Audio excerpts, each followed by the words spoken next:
Datuk Seri Anwar இப்ராஹிமுக்கு அரச மன்னிப்பு வழங்குவது குறித்து முடிவு செய்வதற்காக கூட்டரசு பிரதேச மன்னிப்பு வாரியம் நடத்திய கூட்டத்தில் முன்னாள் பிரதமர் டாக்டர் மகாதிர் முகமதுவும் கலந்து கொண்டார் என்பதை அவருக்கு நினைவூட்ட விரும்புவதாக சட்டத்துறை தலைவரின் அலுவலகம் நேற்று தெரிவித்துள்ளது. கடந்த 2018ஆம் ஆண்டு மே மாதம் அன்வாருக்கு அளிக்கப்பட்ட அரச மன்னிப்பு விவகாரம் அக்கூட்டத்தில் விவாதிக்கப்படவில்லை என்பதால் அது செல்லத்தக்கது அல்ல என்று மகாதீர் கூறுவது காணொலி ஒன்றில் இடம்பெற்றுள்ளது. மகாதீரின் அக்கூற்று பற்றி சட்டத்துறை தலைவரின் அலுவலகம் நேற்று கருத்துரைத்துள்ளது.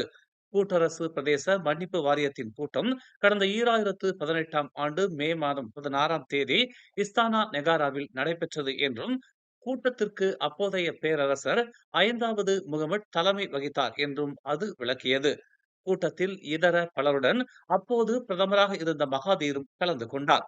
மன்னிப்பு வாரியத்தின் ஆலோசனையின்படி அன்வாருக்கு முழு மன்னிப்பு வழங்க பேரரசர் இசைவு தெரிவித்தார். கூட்டம் நடைபெற்ற தினத்திலிருந்து அந்த உத்தரவு உடனடியாக நடப்புக்கு வந்தது என்று சட்டத்துறை தலைவரின் அலுவலகம் தெரிவித்துள்ளது. கூட்டரசு பிரதேச மன்னிப்பு வாரியத்தின் முடிவுகள் குறித்து பொதுமக்களுக்கு தவறான தகவல்களை வழங்குவது சரியல்ல என்றும், இந்த விவகாரம் அரசமைப்பு சட்டம் மற்றும் துறைசார் உயர் நெறிகளுடன் சம்பந்தப்பட்டது என்பதால் மகாதீரின் கூற்றை கடுமையாக கருதுகிறோம் என்றும் அது தெரிவித்துள்ளது. கடந்த 2018ஆம் ஆண்டு பொது தேர்தலில் பக்கத்தன் ஹரப்பான் வெற்றி பெற்று ஆட்சி அமைத்த ஒரு வாரத்திற்குள் இப்போது பிரதமராக உள்ள அன்வாருக்கு பொது அரச மன்னிப்பு கிடைத்தது குறிப்பிடத்தக்கது.